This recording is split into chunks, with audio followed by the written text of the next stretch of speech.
स्वागत है आपका आकाश डे 2M चैनल पे। आज की हम बात करेंगे एनएसपी स्कॉलरशिप पेमेंट से रिलेटेड अपडेट के बारे में बात करेंगे और साथ में बात करेंगे किन किन स्कीम का पैसा जो है आज स्टेटस बदल गया है, दोबारा पीएफएमएस का स्टेटस बदला है।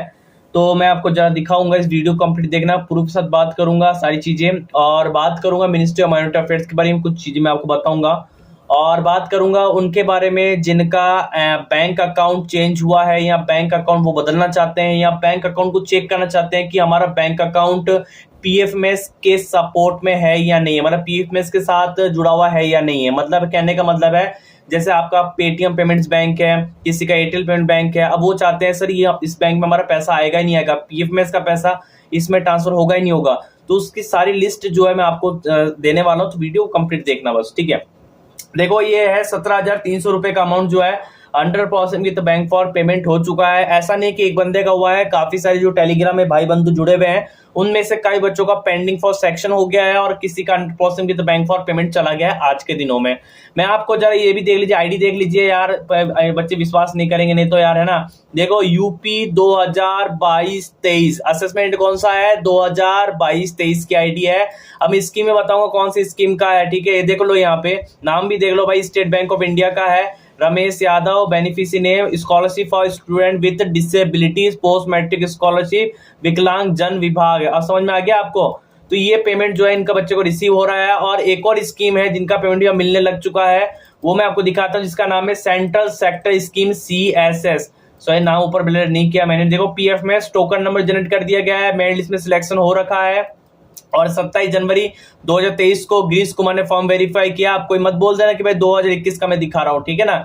स्कॉलरशिप अमाउंट 12,000 रुपए का। और यहाँ देख लीजिए, और जब भी पेमेंट आपका सक्सेस हो जाएगा तो यहाँ पे देख लीजिए एक ब्लू एक ग्रीन कलर में एक साइन दे दिया जाएगा, your scholarship payment has been done through Aadhaar enabled payment system AEPS and has been created Aadhaar link bank account. देख सकते हो बैंक अकाउंट नंबर और ट्रांजेक्शन आईडी लिख रखी है, ठीक है, किस बैंक में पैसा क्रेडिट। अब यहाँ बच्चे का, इस बच्चे का कहना ये था, आप भी ढंग से सुन लीजिएगा, जो बच्चे ढंग से नहीं सुनेंगे उनकी गलती होगी बहुत बड़ी। सुनो ढंग से कि देखो एक चीज बता रहा हूं, अगर आपका दो बैंक है, जैसे एक SBI है और एक आपका बैंक ऑफ बड़ौदा है, सपोज है, ठीक है।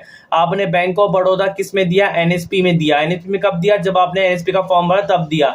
लेकिन जो आपका DBT लिंक है वो आपका किस में है, SBI के थ्रू है, ठीक है। लेकिन आपका जो रिफ्लेक्ट करता है जैसे डीबीटी आधार लिंक, जिस बैंक में भी आपका रिफ्लेक्ट करेगा एनएसपी के थ्रू। अगर आपका एसबीआई के थ्रू आधार लिंक शो करेगा तो आपका एसबीआई में पेमेंट मिलेगा। अगर आपका डीबीटी शो अगर बैंक ऑफ बड़ौदा में करेगा तो बैंक ऑफ बड़ौदा में मिलेगा, ठीक है।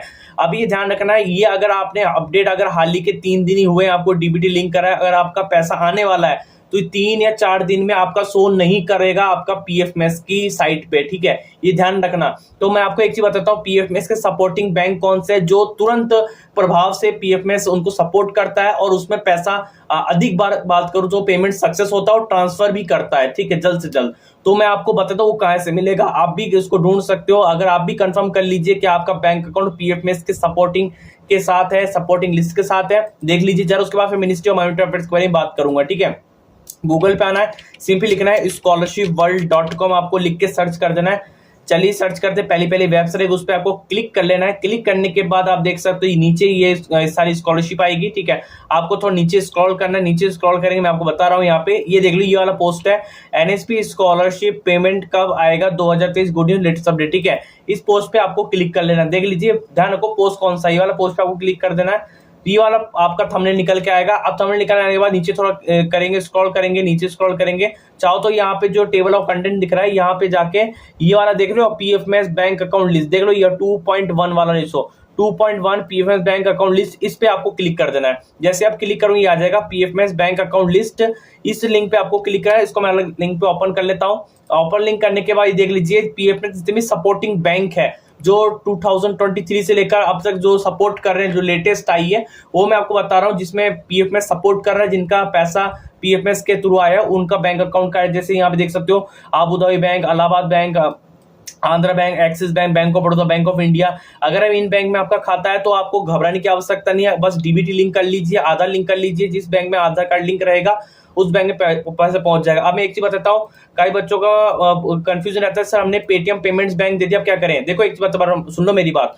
अगर आपने पेटीएम पेमेंट्स बैंक दिया तो पेटीएम पेमेंट्स बैंक पीएफ में सपोर्टिंग में नहीं है। यहाँ पे पूरा पढ़ के देखोगे तो Paytm payments bank, Airtel payment bank supporting में नहीं है, ठीक है, ना ही फिनो बैंक है। तो अब एक काम करो आप, ठीक है, अगर आपका डीबीटी लिंक रहेगा, क्योंकि एनएसपी क्या करता है, जिसमें आधार कार्ड आपका लिंक रहेगा, डीबीटी लिंक रहेगा, उसमें आपका पैसा देगा, ठीक है।